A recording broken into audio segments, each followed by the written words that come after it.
Comment করতে মোটেও ভুলবেন না কিন্তু। ধন্যবাদ সবাইকে।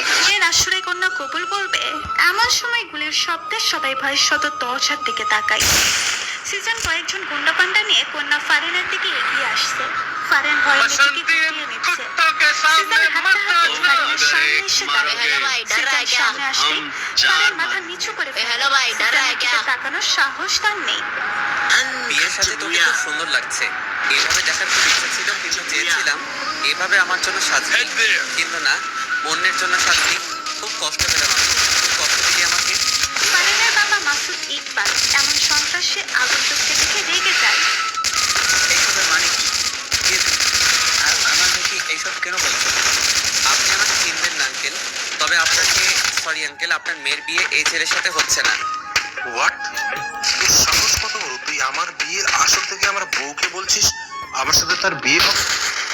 বরের কথা শুনে সিজন শান্ত ভঙ্গিতে তার হাতের রিভলভার দিয়ে তাকে চুপ করতে বলে। বউ কাকে বলছিস? বিয়ে হয়নি এখনো। যদি নিজের জীবন বাঁচাতে চাস চুপচাপ এখান থেকে পালিয়ে যা, না হলে জীবন নিয়ে ফিরতে পারবি না। আমি কিন্তু তোমার সাথে ভদ্রভাবে কথা বলছি। তোমাকে আমার মেয়ে চিনে কি চিনে না তা জানার প্রয়োজন নেই আমার। তুমি এই মুহূর্তে এখান থেকে চলে যাবে, না হলে আমি পুলিশকে ফোন করতে বাধ্য হব। পুলিশ আসতে আসতে তো অনেক সময় লাগবে, তার আগে যদি সবাইকে মেরে ফেলি আমি। সিজনের কথা শুনে ফারিনের বুক ধুক করে ওঠে।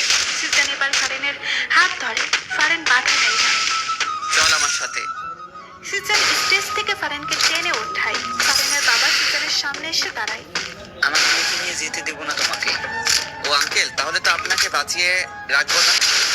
সিজন মাসুদ ইকবালের দিকে রিভলভার তাক করতেই ফারিন সামনে এসে দাঁড়ায়। মারবেন না আমার বাবাকে, আমি আপনার সাথে যাব। না ফারিন, তুই যাবি না। না বাবা, আমার কারণে তোমাদের কিছু হোক আমি চাই না। ও যান, মেলোড্রামা বন্ধ করে চলো। সিজন ফারিনকে টানতে টানতে বাইরে নিয়ে এলো। কেউ আর বাধা দেওয়ার সাহস পেল না। সিজন ফারিনকে গাড়িতে উঠিয়ে কাজী অফিসের সামনে চলে আসে। ফারিনকে কাজী অফিসের ভেতরে নিয়ে আসে। ফারিন কিছু বলে না, চুপচাপ সব শোনে। এখানে সাইন করো না। কাজের কথা শুনে ফারিন একবার সিজনের দিকে তাকায়। আমার দিকে না তাকিয়ে তাড়াতাড়ি সাইন করো। আমি এভাবে বিয়ে করতে পারবো না। আপনার আমাকে বিয়ে করতে ইচ্ছে হলে অনুষ্ঠান করে বিয়ে করেন। বাহ বাহ, কথা বলেছে তারা। ভালো ভালো। তোদের বাসা থেকে এখানে পর্যন্ত মাথা ঠান্ডা করে আছি।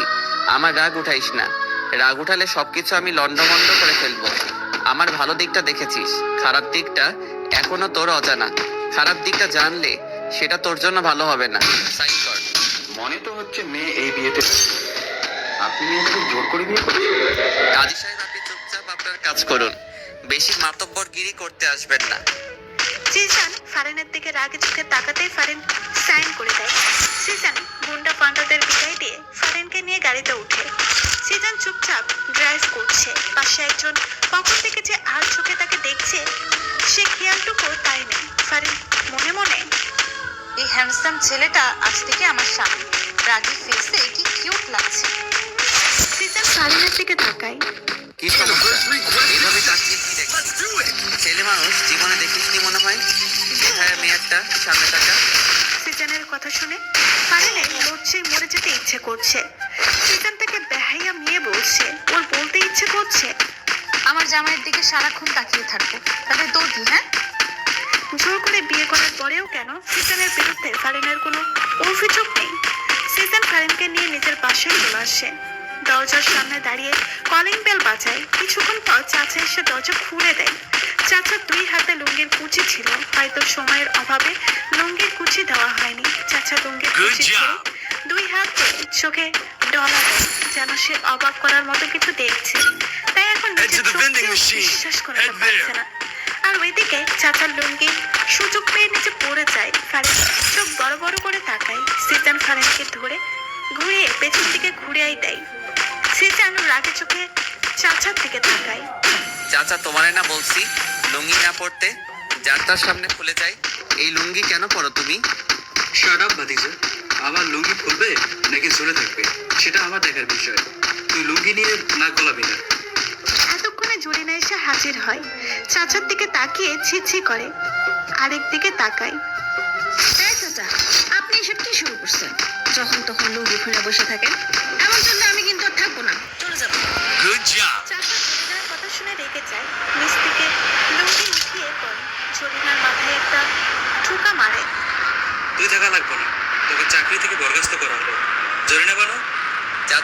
বেশি কথা না বলে এইদিকে তো তাকাও। তোমাদের ভাতিজার বউটারে একটু বরণ তো করে নিবা নাকি? জিসানের কথা শুনে চাচা জরিনা দুজনে শত দরজার দিকে তাকায়। ভাইজান, সত্যি সত্যি এইটা আপনার বউ? ও মা, কি সুন্দর। তা সরেন তো, আমি সামনে যাই একটু দেখি। জরিনা বানু চাচারে সরিয়ে ফারানের কাছে যায়। অবজেকশন মাই লর্ড, এভাবে রাতে একজন অচেনা মেয়ে এনে তুই আমার ভাতিজার বউ বানিয়ে দিবি, আর আমি বিশ্বাস করে নেব? আমি তুমি বিশ্বাস করলেও কি না করলেও বা সিজন ফারেন হাত টেনে সিঁড়ি বেয়ে উপরে নিজের রুমে নিয়ে আসে। রুমের চারিদিকে তাকিয়ে চোখ ঘুরিয়ে নেয়। এই রুমটাই তাহলে আজ থেকে তার। যা, ফ্রেশ হয়ে কাপড় চেঞ্জ করে নে। ফারেন দাঁড়িয়ে আছে, ওর তো এখানে কোনো কাপড় নেই। চেঞ্জ করে ও কি পরবে? কি হলো, দাঁড়িয়ে রইলি কেন? আমার তো এখানে কোনো জামা নেই। পাশের আলমারিটা খুলে দেখ, পেয়ে যাবি। ফারেন আলমারি খুলে দেখে অনেকগুলো শাড়ি, সালোয়ার কামিজ। ফারেন দেখে অবাক হয়ে যায়, Hey there. এগুলো কার? এখানে কেন? ফারেন আর কিছু না Enemy, ভেবে very একটা close. সালোয়ার কামিজ নিয়ে ওয়াশরুমে চলে যায়। ফারেন ওয়াশরুম থেকে এসে রুমে সিজনকে দেখতে পায়। সে বিছানায় এসে বসে। কিছুক্ষণ পর জরিনা বানু এসে ডাক দেয়। ভাবি, ভাইজান আপনাদের নিচে খাবারের জন্য ডাকছে। আচ্ছা, আসতেছি। ফারেন সিঁড়ি বেয়ে নিচে নেমে এসে দেখে সিজন ডাইনিং টেবিলে বসে অলরেডি খাওয়া শুরু করে দিয়েছে। সিজনের দিকে তাকিয়ে দেখে একটা টি শার্ট ট্রাউজার পরে আছে। ফারেন বুঝতে পারছে না এগুলো চেঞ্জ করলো কখন। দাঁড়িয়ে না থেকে বসে খাবার খাও। ফারেন সিজনের পাশের চেয়ারে বসে পড়ে। ভাতিজা, সত্যি সত্যি কি এই মেয়ে তোর বউ? বাড়ির চাচাকে বলো তো তুমি আমার কে? ফারেন শান্ত কণ্ঠে চাচার দিকে তাকিয়ে বলে, চাচা আমি ওনার বউ। কিন্তু প্রশ্নটা তো থেকেই যায়, এভাবে বিয়ে করি কেন? সিজন চাচার কথা শুনে ফারেনের দিকে তাকায়।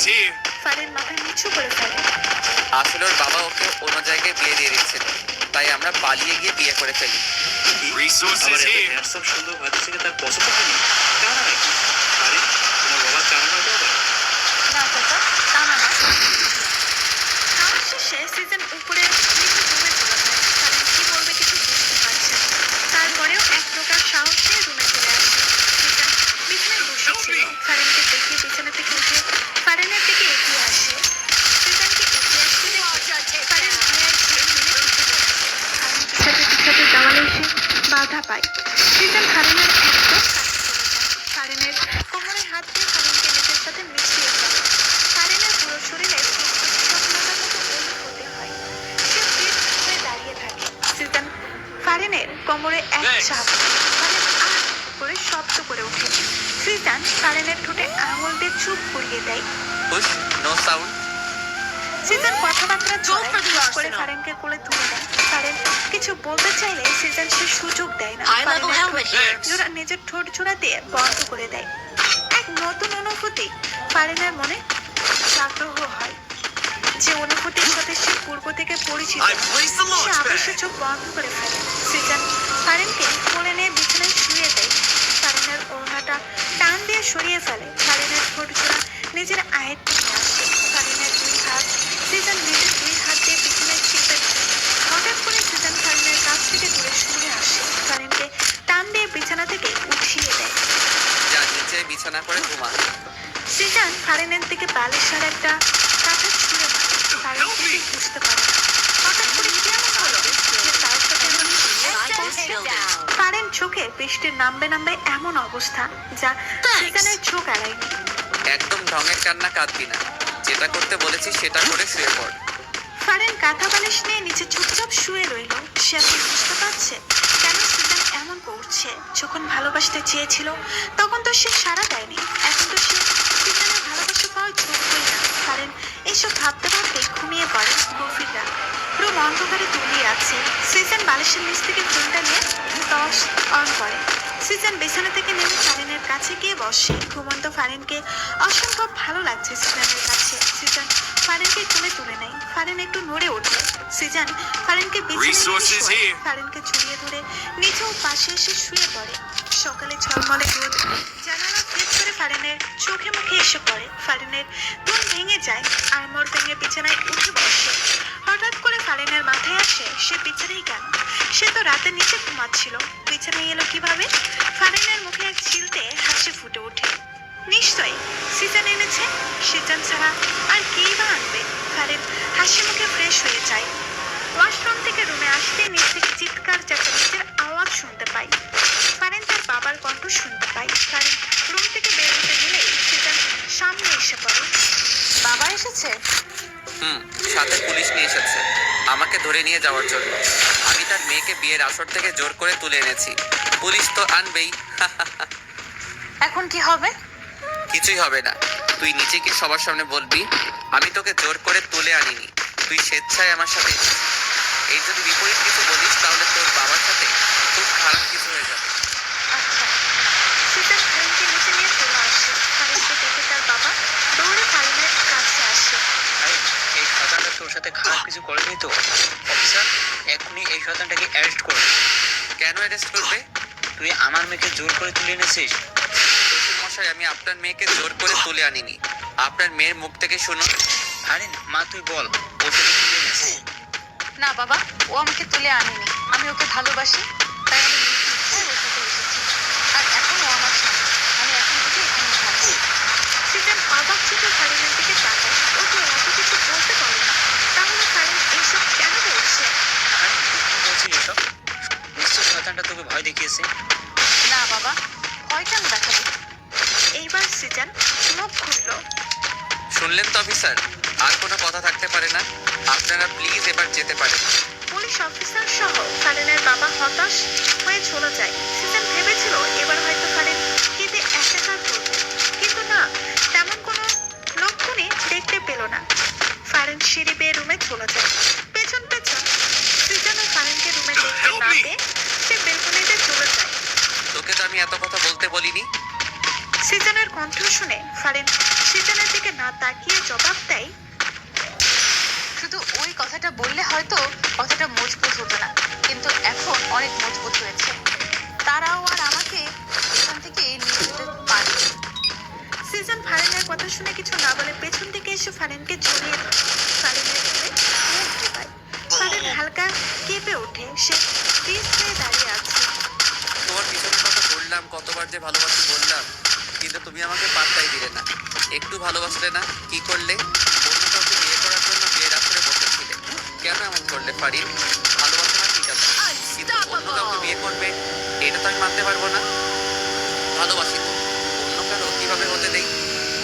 সিজনের কথা শুনে ফারিনের চোখে জল টলমল করে। সে পেছনে করে সিজনকে জড়িয়ে ধরে কেঁদে দেয়। নিচ থেকে চাচার চিৎকারের আওয়াজ শুনে সিজন ফারিনকে ছেড়ে দৌড়ে নিচে আসে। সাথে ফারিনও নিচে এসে চাচার দিকে তাকিয়ে সিজন রেগে যায়। ফারিনকে পেছন থেকে ঘুরিয়ে চাচাকে উদ্দেশ্য করে বলে, চাচা এসব কি? সকাল সকাল হাফ প্যান্ট পরে চিৎকার করছো কেন? চিৎকার কি ওরালে করি? হ্যাঁ হ্যাঁ, আমার লুঙ্গি কই? ঘুম থেকে উঠে দেখি আমার লুঙ্গি নেই। আমার লুঙ্গি তোরা কি করলি? তোরা আমার লুঙ্গিকে সহ্য করতে পারো না। আমি শিখব আমার লুঙ্গি তোরা নাকি? চাচা, আপনি কি পাগল হয়ে গেছেন নাকি আপনার ভূতে ধরছে? কি করেন এগেন? আমরা আপনার লুঙ্গি কেন নিব? আমরা কি লুঙ্গি পরি? যখন তখন আপনার লুঙ্গি খোলা যায়, আর সব দোষ আমাকে দেন। জরিনা বানুর কথা শুনে চাচা ফুলে ওঠে। সে চিল্লিয়ে সবার মাথা খারাপ করে দিচ্ছে। শেষে সবাই লেগে পড়ে চাচার লুঙ্গি খুঁজতে। সবাই চাচার রুমে এসে হামলা শুরু করে। এমন সময় জরিনা বানু চিৎকার দিয়ে ওঠে, চাচা, লুঙ্গি পাইছি। সবাই বিছানার নিচে উকি দিয়ে দেখে চাচার লুঙ্গি বিছানার নিচে সিজন চাচার দিকে রাগে চোখে তাকায়। চাচার লুঙ্গি খাটের নিচে, অথচ সে এতক্ষণ তাদের সবাইকে দোষ দিয়ে যাচ্ছে। চাচা, তোমার লুঙ্গি খাটের নিচে, আর তুমি আমাদের দোষ দিচ্ছ? আমার লুঙ্গি খাটের নিচে কিভাবে গেল? হ্যাঁ, হায় আল্লাহ, এই বাড়িতে কি এখন ভূতের নজর লাগছে? ভাইজান, আমি আর এই বাড়িতে থাকবো না, চলে যাবো। জরিনা বানু, তুমি চুপ করো আর নিজের কাজে যাও। এই চাচার লুঙ্গি চাচা নিজেই ঘরের ভিতর খাটের নিচে ফেলে দিয়েছে। ভূত টুত কিচ্ছু না। পাগলের মতো কাজ কাম করে গে। লুঙ্গি খুলে তো খুলে, এখন আবার খাটে নিচেও ফেলা রাখে। জরিনা বানু, তুই চুপ করবি নাকি তোর চাকরি নোট করে দিয়াম? সবাই ব্রেকফাস্ট টেবিলে বসে আছে। এমন সময় সিজন ফারিনকে উদ্দেশ্য করে বলে, আমার খাবার ফারিন সার্ভ করবে। ফারিন ওঠো। সিজনের কথা শুনে ফারিন চেয়ার থেকে উঠে সিজনের খাবার সার্ভ করবে। ফারিন সিজনের পাশে দাঁড়িয়ে আছে। দাঁড়িয়ে আছো কেন? বসে এবার নিজের খাবার খাও। ব্রেকফাস্টের পর সিজনের ফোনে রিং বেজে ওঠে। সিজন ফোন হাতে নিয়ে দেখে তার আম্মু ফোন দিয়েছে। সিজনের আম্মু আব্বু লন্ডন থাকে। সিজনকেও যেতে বলেছে কিন্তু সিজন যায় না, কারণ সে কারো মায়ায় পড়ে গেছে। সিজন ফোনটা কানে নিয়ে রিসিভ করতেই অপর পাশ থেকে তার আম্মুর ঝাঁঝালো কণ্ঠ শুনতে পায়।